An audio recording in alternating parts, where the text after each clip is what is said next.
What do you want to do? Well, let's just swing past the temple, give it a look, and see what the vibe is there. Okay. And then we'll head home. All right. Okay. So you continue trekking onward over to the Smolder Spire until eventually you rise up to the most soot-encased portion of the city, which is towards the very top of the spire, where all the various exhaust and smokestacks of the Smolder region kind of rise up to mingle with the clouds and mist of the surrounding jungle. And amongst the various, I wouldn't say homesteads, but like hostels and worker and minor communal living spaces, you also see very notably a like 3-story black stone polished apex of like almost a triangular looking building, to the point where you can see like multiple levels and like balconies on each, with like a dull candlelit glow in the interior, but like a opaque, not quite stained glass, but a colored glass in the front. And it stands out amongst the rest and has a symbol of a golden bird skull that is perched over the main double door entryway. Even just seeing it it stands out like a sore thumb against most of the environment here. While everything else around here has that like thick soot coloration to it, like brighter colors and nice woods and stonework have this kind of gradual dirty vibe to it. This looks clean and polished, though it is the darkest black material used amongst all of these buildings. Is there any foot traffic around it? There's people walking by. There's people going to and from work. Most people are hustling quickly. Most folks don't. And you see it, like often people are walking out going to business of the day, like lost in thought, and occasionally they look up and remind themselves of the like perpetually flaring, stagnant red moon in the sky, and then kind of hurry their step. It's a little sad.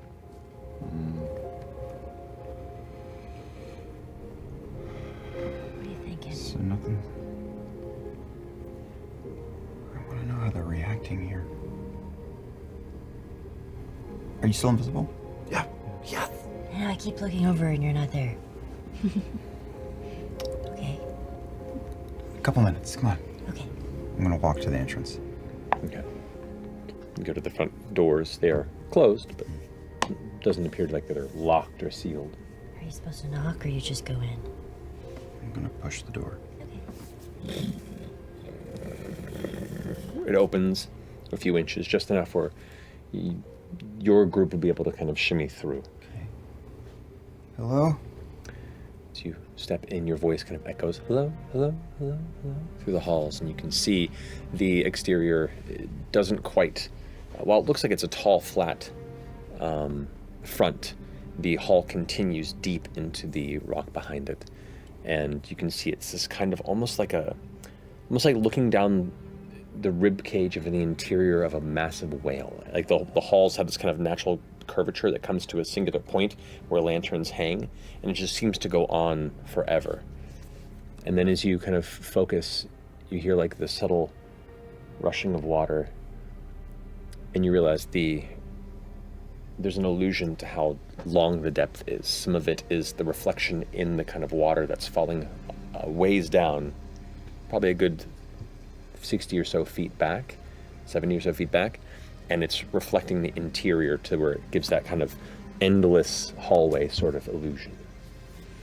As your voice continues echoing, you can see there's some small benches.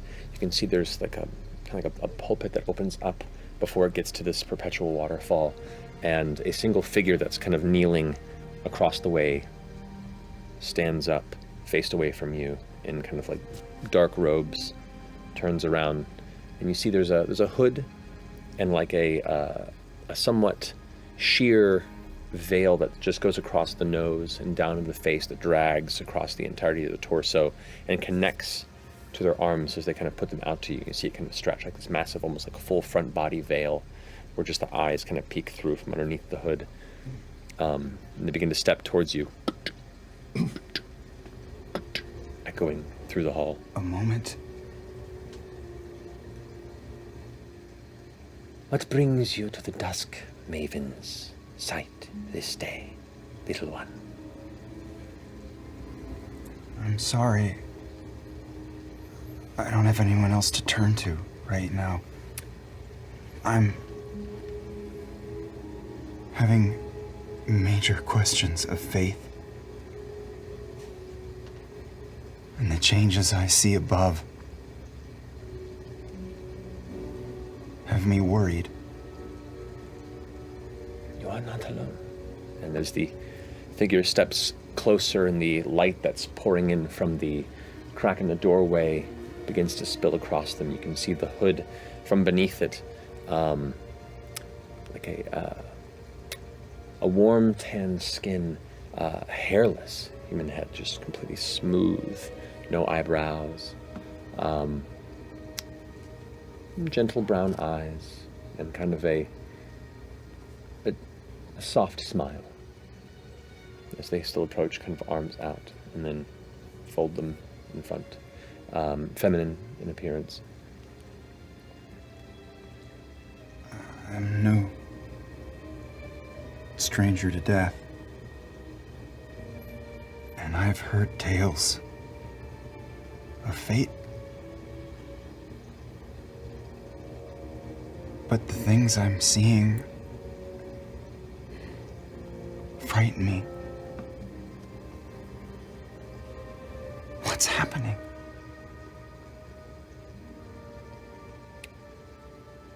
The skein is tangled. The threads are knotted.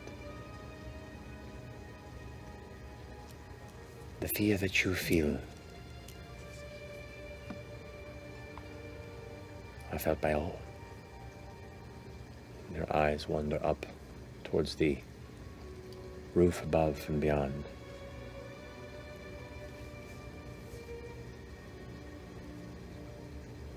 She glances past you, Fearne, and seems to glance in your direction but not at you, almost like they're looking for somebody else that they might feel is present but can't quite put a finger on it. Are you able to communicate with your god? In ways. There is much sown confusion, distraction.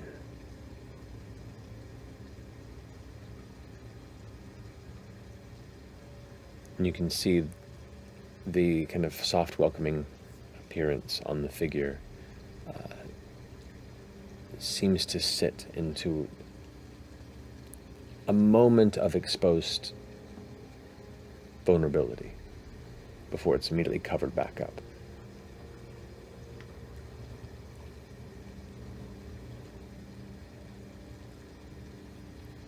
They are doing what we all are doing,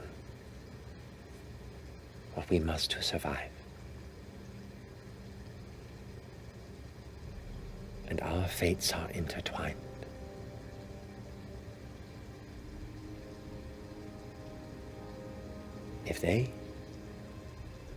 If she can see this through, they will see us through it with them. How do you know that? Faith. What do you seek here in our domain? Solace? Answers? Both of those things. And I guess what to do next. I do not know if she has the answers you seek as she eyes sweep back over in your direction, kind of through and beyond you.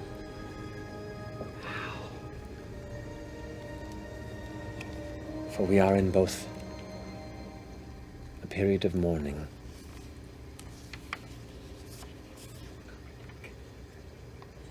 and a period of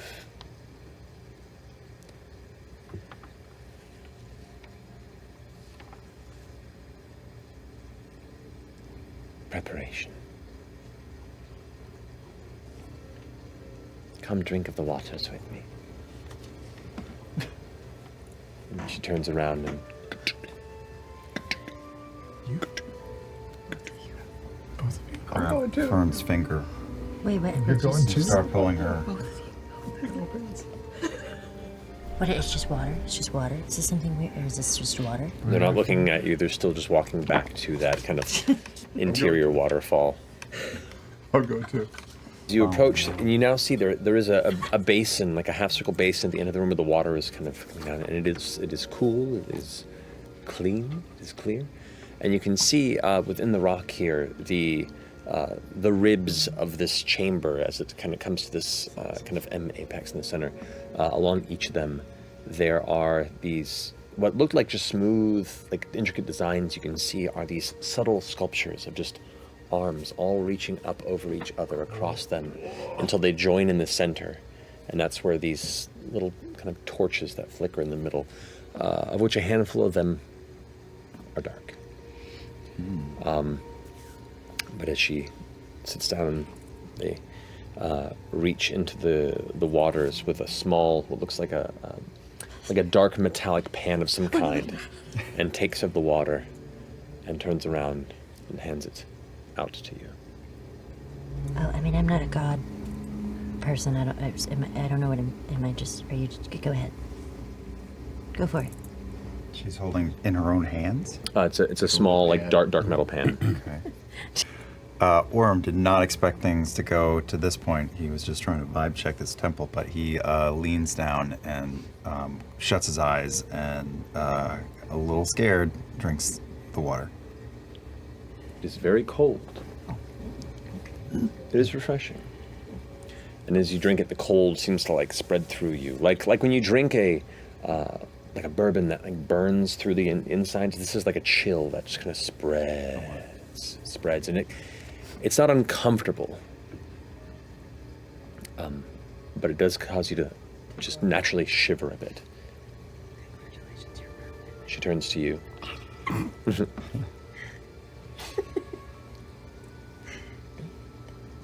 Okay. I'll just bend down to it. Make eye contact. I'll drink some. Yeah, just kind of cocks her head curiously I at don't you. know how I'm supposed to. This feels so weirdly intimate and makes me a little uncomfortable. And kind of hands it out delicious over water, your though. head, like into space. Lower. Super loudly slurp. It fills the entirety of this echoing chamber, this holy place, with this awful.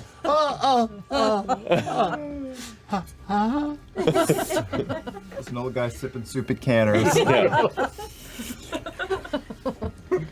This is really She delicious drinks of it water. as well, Thank you. and sets it down, and she turns and kneels, and just lets her head low in a prayer position. Oh, yeah.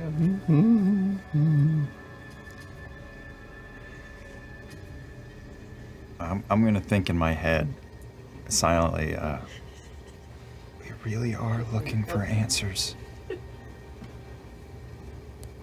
Winging a prayer. There is something meditative about the sound, the hum of the constant, gentle flow of water, the cold temperature of the interior of this chamber, deep within the rock, away from the warming light of the sun, and then now the cold sensation in your body. It becomes this stillness that's almost welcoming, inviting. And for a moment, you can't help yourself but think, like, is this the peace of death? To be cold and still and content? And you're uncertain how much time goes by. Could be minutes, hours. It becomes that odd period of meditative disassociation, where it's just the sound of the water and the cold and the still, and it's Nice. I turn around. I'm like shocked by my hand. Is this individual still there? They're gone. Turn around. Guys. What? Are we alone in the chamber? Yeah, it's just the three of you. I don't know how much time passed. You can see me. Yeah. When it just. Oh, because that takes a long time Yeah. for it to go away. What happened? We should probably go. We should go. He's right. I'm not allowed to put my hooves in there, am I? We should go. Can we see outside from inside the temple at all, or is it? The doors are closed. Doors are closed. Okay. Yeah, we should. Fuck. Oh, it's the same day. Will you check? Will you check for Warhammer net fuck? Oh, make sure. the door? Yeah. Yeah. All right. Ribbed hall. You touch your hand to the door, and the doors of the chamber slam open to a deep red sky that envelops the entirety of the horizon around you. You don't see the street. It just drops down into a familiar excavation site. You see a singular tower of black firing a red beam of noxious energy into the sky. The moon itself feels impossibly close, like it's ominous and oppressive above you, brightening. You see in the middle of this beam a singular black orb, and you just hear a scream that doesn't stop, a scream that echoes across the entire horizon of Exandria. And in that moment, the doors close, but instead of the doors, you just see this massive white mask. And you all come out of your trance, still kneeling before the water, with the priest who had brought you there, who stands up.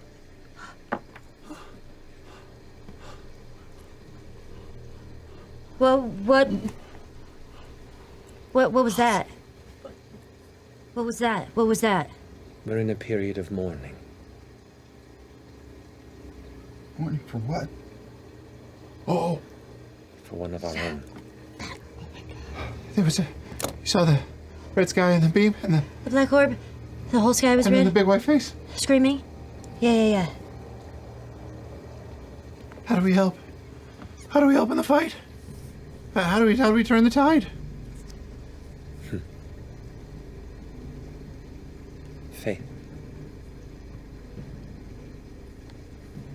Okay. We should go. We should go. Thank you. Thank you so much. Of course. We offer solace at all stages of life and beyond. Oh. Thank you for spending some time with me this day. Likewise, it's appreciated. Yep, we're out.